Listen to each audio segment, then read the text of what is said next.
Bonjour tout le monde, je me présente, Dr Chilha, maître assistante en gynécologie obstétrique à la maternité du CHU d'Oran, faculté de médecine d'Oran.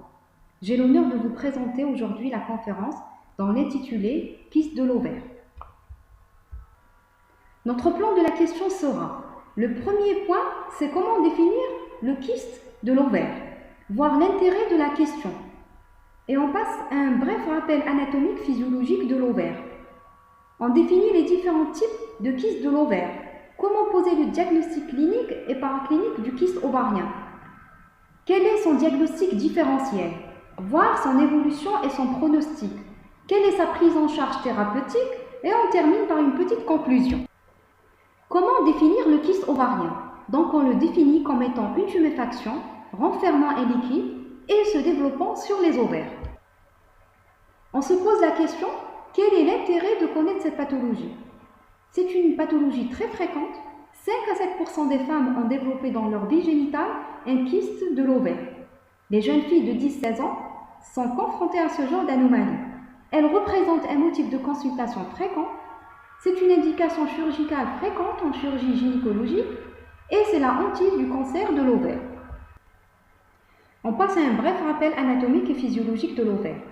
Les ovaires sont des organes intrapéritonéaux pairs de topographie variable situés dans les fossettes ovariennes, en avant des artères iliaques internes sous la bifurcation de l'iliaque commune, constitués de l'épithélium de surface avec un stroma qui contient des cellules thécales, de la granulosa dérivée des cordons sexuels et en périphérie les follicules qui contiennent des ovocytes. On a 4 phases du cycle menstruel féminin qui commencent par la phase menstruelle, puis la phase folliculaire pendant laquelle un follicule primordial va être recruté pour arriver à la maturation à la phase ovulatoire et ensuite involue en corps jaune à la phase lutéale. Tout ceci dépend du cycle hormonal. La FSH, la LH, sécrétée par l'hypophyse. En phase folliculaire, on a la maturation du follicule, le pic de la LH qui entraîne une activité protéolytique de la membrane qui va permettre la libération de l'ovocyte. Ensuite, à la chute de la LH et l'œstradiol produit par le follicule, celui-ci va involuer en corps jaune. Et ce corps jaune présente, comme vous le voyez, une paroi épaisse crénelée. On doit définir les différents types de kystes de l'ovaire. Donc, ils peuvent être fonctionnels, physiologiques ou organiques, qui peuvent être bénins ou maligns. On commence par la pathologie fonctionnelle de l'ovaire. C'est une pathologie qui est très fréquente, avec une prévalence de 20% chez la femme en activité génitale et 5% après la ménopause, qui est secondaire à un dysfonctionnement de l'ovaire. Elle implique l'absence de processus pathologiques organiques sous-jacents. Elle présente une régression spontanée, 90% des cas après 2-3 mois, ou sous traitement médicamenteux adapté. Et donc, tout l'enjeu de cette pathologie est d'éviter la chirurgie inutile. Donc, le kyste fonctionnel correspond à un follicule ovarien ou à un corps jaune ayant subi une transformation kystique, dont le diamètre moyen dépasse 30 mm. On distingue 2 grands cadres nosologiques qui sont les kystes folliculaires et lutéiniques d'une part et les dystrophies ovariennes d'autre part. En ce qui concerne les kystes folliculaires, sont dus à des fluctuations du cycle menstruel, ce qui va entraîner un développement anormal du follicule, qu'on appelle le follicule préovulatoire ou anovulatoire, dépasse 30 mm de diamètre, en sachant que le follicule de 2 graphes mesure 22 mm de diamètre et on aura des cycles anovulatoires. Pour les kystes lutéales, ils sont vus à la fin de la phase lutéale ou pendant la grossesse. Il y a un échec de régression du corps jaune et augmentation de son volume, qu'on appelle le corps jaune kystique. La résolution se fait en quelques jours. Pour les dystrophies ovariennes, qu'on appelle le syndrome des ovaires polykystiques, c'est une pathologie endocrinienne touchant la femme en âge de procréer.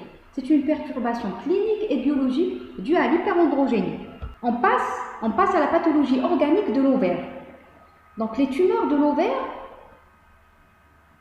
peuvent être développées à partir de 3 constituants principaux qu'on a déjà décrits. Le mésothélium, le stroma, les cellules germinales. Chacun de ces constituants peut donner des tumeurs, des kystes bénins, des cystadénomes bénins, des kystes à limite de la malignité, dites borderline, des kystes malin, dont 5% avant la ménopause et 15% après la ménopause. Les kystes bénins sont classés en 4 catégories. Les kystes séreux, kystes dermoïdes, kystes muqueux et kystes endométriosiques. Et ces kystes peuvent se compliquer et peuvent dégénérer. Quelle est la stratégie diagnostique devant une tumeur de l'ovaire unilatéral? Donc le kyste de l'ovaire peut rester asymptomatique ou provoquer l'apparition de symptômes. Parfois, il donne lieu à des complications nécessitant une opération chirurgicale urgente. Les circonstances de découverte. Plusieurs symptômes peuvent se manifester. Des algies pelviennes, sensations de pesanteur pelvienne, des métrorragies, des troubles des règles, voire dysménorrhée, des douleurs pelviennes au moment des règles, des troubles urinaires, des troubles digestifs par compression, à type 2 dysurie, pollakiurie, constipation. La malade peut percevoir une masse pelvienne ou remontant au-dessus de la symphyse pubienne, ce qui motive la malade à consulter. Elle peut être un motif de consultation pour infécondité. La patiente peut présenter des cycles anovulatoires. Parfois, le kyste de l'ovaire reste asymptomatique, découvert lors d'un examen clinique ou lors d'une échographie pelvienne pour un autre motif. Donc, on commence l'examen clinique par l'interrogatoire qui va apporter les précisions suivantes. L'âge, la date des dernières règles.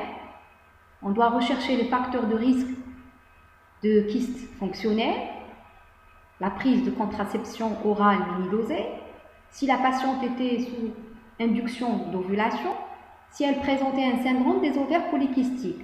On doit rechercher les facteurs pouvant faire évoquer la nature néoplasique, voir les antécédents personnels de cancer du sein ou de l'ovaire, voir les antécédents familiaux au premier degré de cancer du sein ou de l'ovaire, surtout s'ils sont survenus chez une femme jeune. L'examen général permet de rechercher à la palpation une masse abdominale palpable, mate à la percussion. L'examen gynécologique, on commence par un examen sous spéculum. Cet examen permet de vérifier l'état du col, l'existence d'un saignement et de réaliser un frottis utérin dans le cadre de dépistage du cancer du col. Le toucher vaginal recherche une masse latéro-utérine qui est rénitente, tendue, régulière, le plus souvent indolore, séparée de l'utérus par un sillon, indépendant de la mobilisation utérine. Contrairement au fibrome utérin, le sillon de séparation n'existe pas parce que le fibrome, la tumeur bénigne, est développé au niveau du muscle utérin. Parfois, la tumeur est prolabée dans le Douglas, donc on l'aperçoit au toucher rectal. Certains kystes peuvent être fixés. La patiente sera examinée à la fin des règles suivantes pour s'assurer de la persistance du kyste. On doit rechercher les signes de compression veineuse, nerveuse ou d'organes de proximité, en particulier rectal ou vésical, au niveau des membres inférieurs. On passe aux examens complémentaires. Donc l'échographie abdominopelvienne, voire l'endovaginale, est un examen essentiel. Il permet de visualiser et de décrire le kyste, la localisation, la taille, sa forme, la mobilité, l'échogénicité. Il peut être anéchogène, discrètement échogène, homogène ou hétérogène. Les caractéristiques de sa paroi, elle peut être fine, elle peut être épaisse. La présence ou non de cloison interne, l'existence ou non de végétation intra- ou extrakystique est un signe de malignité. Ça permet aussi de rechercher en intra-abdominal un liquide qui peut être acétique ou hémorragique, signe d'hémopéritoine. Permet de décrire le cul de sac de Douglas s'il est libre ou il y a un épanchement dans le Douglas. Et permet aussi d'observer l'utérus et les deux ovaires. Donc le Doppler sert à analyser les vaisseaux sanguins et la circulation du sang dans le kyste. Par ailleurs, pour confirmer l'origine fonctionnelle ou organique du kyste, une nouvelle échographie est programmée 3 mois après la première échographie. Si le kyste a disparu spontanément, ce qu'il était, ça veut dire il était fonctionnel. S'il persiste, il est considéré comme étant organique Donc il faut pousser nos investigations et l'enlever. On a porté une image d'un kyste fonctionnel ovarien de l'ovarien gauche. Il mesure 5-6 cm de diamètre. Il est d'aspect séreux, échogène, paroi fine et régulière. Donc l'ovaire droit est de taille normale avec des follicules. L'utérus est de taille normale avec une ligne de vacuité fine et présente. Donc l'IRM pelvienne est très sensible, spécifique en matière d'ovaire. Elle est réalisée dans des situations particulières lorsque le kyste est volumineux, supérieur à 7 cm, et en cas de suspicion d'endométriose ou de kyste dermoïde. Le scanner est utile éventuellement pour rechercher d'autres pathologies. La radiographie simple de l'abdomen peut être utilisée dans de rares cas à la recherche de calcification lorsqu'il s'agit d'un kyste dermoïde. Le bilan biologique sanguin est très important. On commence par le dosage de bêta-HCG plasmatique pour éliminer une éventuelle grossesse. Le dosage de certains marqueurs tumoraux comme le CA125, alpha-fetoprotéine, le CA19-9 et le bêta-HCG, on le dose quand le kyste est suspect d'être malin. Surtout après la ménopause, 15% des kystes après la ménopause présentent des cellules cancéreuses et lorsqu'un kyste organique est diagnostiqué chez l'adolescente entre 10 et 16 ans. Donc, quels sont les diagnostics différentiels à évoquer devant une masse latéro-utérine, une image kystique? Donc, on doit éliminer tout d'abord une grossesse extra-utérine. Il y a l'aménorrhée, bêta-HCG et l'échographie. On a la cite. Le myome sous-séreux. Donc, c'est une tumeur bénigne qui est développée aux dépens du muscle utérin, qui fait saillie dans la cavité abdominale, qui peut être pédiculée ou être sessive. C'est le diagnostic clinique. Peut poser le diagnostic. Par exemple, il n'y a pas de sillon de séparation.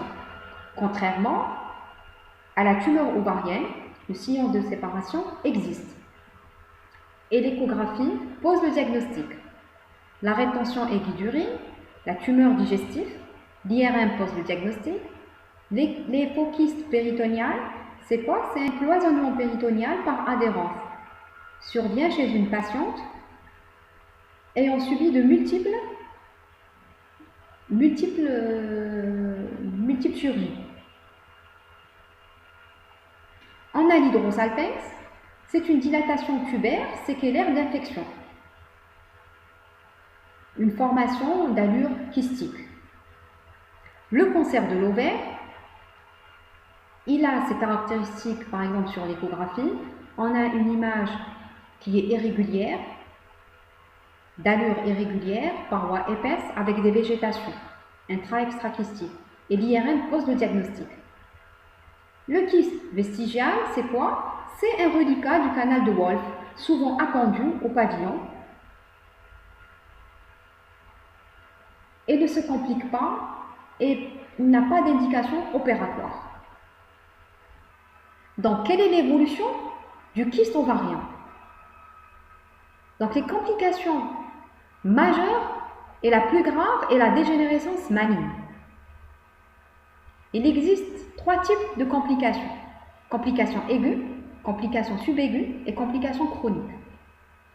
Donc, pour les complications aiguës, le kyste, il peut se tordre, il peut saigner, il peut se rompre et il peut s'infecter. Donc, la torsion, surtout pour les kystes lourds, qui sont le dermoïde et le mucineux. L'hémorragie intrakystique, surtout pour les kystes fonctionnels. On peut avoir une ovulation hémorragique. La rupture du kyste, il peut se rompre, et l'infection ovarienne, il peut donner des abcès ovariens. Les complications subaiguës, on peut avoir une torsion subaiguë, une fissuration. Pour les complications chroniques, c'est surtout quand le kyste il est volumineux. Ils sont rares, les complications chroniques par compression. Quand il est volumineux, il va comprimer les organes pelviens de voisinage, vésicale, rectale, veineuse, urétérale. Donc on aura une compression vésicale, on aura des dysuries, voire pollakiurie. S'il y a une compression rectale, on aura des ténesmes, constipation. S'il y a une compression veineuse, on aura des œdèmes des membres inférieurs, voire une déviation urétérale. Donc, la dégénérescence maligne est la complication la plus grave et elle concerne surtout les tumeurs borderline. C'est des kystes à la limite de malignité. Maintenant, on doit citer les complications obstétricales en cas d'association à la grossesse. Donc, la grossesse n'a pas d'influence sur la croissance du kyste, mais elle favorise les complications aiguës. Cela veut dire que la grossesse ne va pas entraîner l'augmentation du volume du kyste, mais elle favorise l'apparition des complications aiguës. Par quoi? Par des phénomènes de compression. Donc l'utérus gravide, cela veut dire l'utérus qui présente une grossesse en intra-utérin, lui-même va comprimer le kyste, ce qui entraîne l'apparition des complications aiguës qu'on a citées. Par exemple la torsion de kyste, par exemple l'hémorragie intrakystique. Maintenant, on va passer à l'influence du kyste sur la grossesse. Donc, le kyste, comment va influencer sur l'apparition de la grossesse? Par exemple, on a dit l'infécondité, et c'était un motif de consultation fréquent. Parce que la patiente présentait, par exemple, des cycles anovulatoires ou le syndrome des ovaires polykystiques, ce qui a empêché la patiente à concevoir. Les avortements et les accouchements prématurés. Par exemple, l'augmentation du volume du kyste va comprimer l'utérus gravide, va comprimer la grossesse, ce qui entraîne les avortements et les accouchements prématurés. Et on peut avoir aussi une présentation vicieuse ou obstacle prévient. Donc cela veut dire que la patiente ne pourra pas, il fait un obstacle prévial, elle ne pourra pas accoucher par voie basse, donc ça sera l'indication de la césarienne. Et la découverte d'un kyste pendant la grossesse impose une surveillance échographique stricte. Une abstention jusqu'à 16 semaines. Donc on va surveiller durant toute cette grossesse une surveillance échographique de l'évolution du kyste. S'il n'y a pas de signes de complications, on s'abstient jusqu'à la 16e semaine. Et la 16e semaine, on fait une exploration chirurgicale. S'il y a persistance de ce kyste. Quelle est la prise en charge thérapeutique du kyste de l'ovaire? Donc la prise en charge des tumeurs de l'ovaire a priori bénignes reste dominée par la gravité du cancer de l'ovaire. On est devant deux problèmes. On doit confirmer l'organicité de façon à ne pas opérer abusivement les kystes fonctionnels.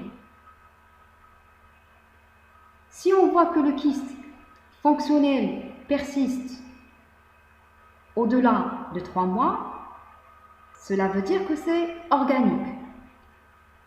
Mais s'il disparaît au bout de 3 cycles, cela veut dire que c'est un kyste fonctionnel.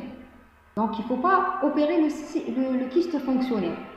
Quand on confirme que le kyste est organique, par sa persistance au-delà de 3 mois, ou par des signes échographiques, ou voire l'IRM, on doit l'opérer. Deuxième problème, c'est qu'il faut exclure la malignité, afin de ne pas traiter insuffisamment le cancer de l'ovaire. Parce qu'on a dit que la hantise des tumeurs ovariennes, c'est le cancer de l'ovaire. C'est la dégénérescence maligne. Donc, il faut bien faire le diagnostic. Je répète, le kyste fonctionnel, il disparaît généralement de lui-même. Il est important de surveiller afin de s'assurer de sa disparition. S'il persiste le premier mois, un traitement hormonal via une pilule œstroprogestative sera proposé afin de bloquer l'ovulation et refaire l'échographie au bout du 3e mois. Donc, quelles sont les indications chirurgicales en dehors de la malignité? Donc, quand est-ce qu'on opère le kyste ovarien en dehors de la présence des signes de malignité?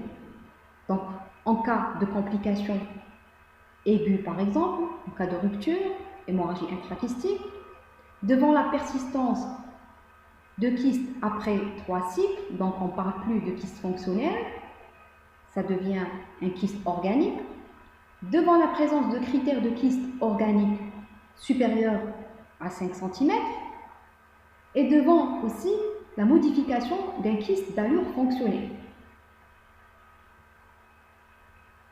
Le traitement célioscopique est le traitement de référence en cas de tumeur ovarienne, en cas de kyste ovarien. C'est quoi la célioscopie? C'est une technique endoscopique utilisée à but diagnostique et à but thérapeutique chirurgical. À but diagnostique pour une exploration complète de la cavité abdominale. Elle va permettre de visualiser tout le pelvis, l'utérus, l'annexe, trempe, ovaire, le cul-de-sac. Donc, on procède au traitement de kyste supposé bénin, soit par kystectomie, on enlève le kyste, chez les femmes non ménopausées, une ovarectomie ou mieux annexectomie chez les femmes ménopausées, ou avec un kyste volumineux supérieur à 8 cm de diamètre. Donc, au moindre doute, on fait une extemporanée. Histologie, on a dit, c'est très important en matière d'ovaire. L'extemporanée, c'est quoi? C'est un examen anatomopathologique réalisé le plus souvent au cours d'interventions chirurgicales, dans le but de finir le geste. Il se fait au bout de 30 minutes. Le résultat doit être fourni au bout de 30 minutes. Donc, s'il est en faveur de malignité, on arrête la célioscopie et on réalise une laparotomie médiane qui permettra de stadifier et de traiter le cancer de l'ovaire. Donc, on a une image au cours d'une intervention chirurgicale, une kystectomie par célioscopie. Donc, en conclusion, les points essentiels qu'on doit retenir, c'est que le kyste ovarien reste toujours un motif de consultation fréquent en consultation gynécologique. Sa principale étiologie est le kyste fonctionnel. Et dans la majorité des cas, sa découverte est fortuite par un examen clinique et l'échographie pelvienne. L'examen clinique est peu contributif, l'examen de référence et l'échographie pelvienne, voire l'endovaginale, et en cas de persistance de kyste ou d'aspect malin, l'exérèse du kyste avec examen histologique anatomopathologique est recommandé. Dans les kystes non suspects de malignité, la célioscopie permet le plus souvent de compléter l'exploration et de réaliser l'exérèse du kyste. La principale complication à redouter est la torsion d'annexe qui est une urgence chirurgicale. Je vous remercie.